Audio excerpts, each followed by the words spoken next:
What's up mga kapuso, ito po ang mga ganap na dapat po natin abangan dito lamang po sa ating kapatid. Galit na galit nga si Tali nang malaman nga ng buong campus na isa pala siyang fake.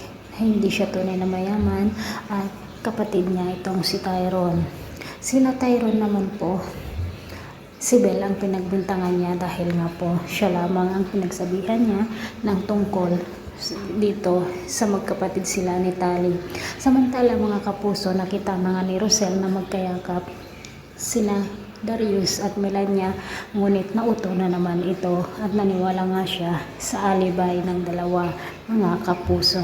Samantala kinausap naman nitong dalawang kaibigan ni Belle si Tyrone at sinabi nga nila dito na hindi si Belle ang gumawa niyon kundi silang dalawa at sana magkaayos muli sina Belle at Tyrone.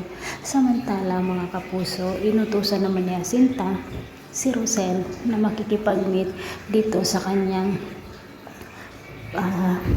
pag-iimbensan na company o ang magiging business partner niya at makikilala nga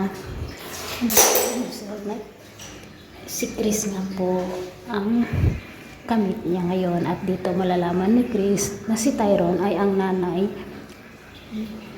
niya ay walang iba kundi si Rosel at dito nga malalaman ni Chris na si Tyrone nga ang kambal nitong si Belle.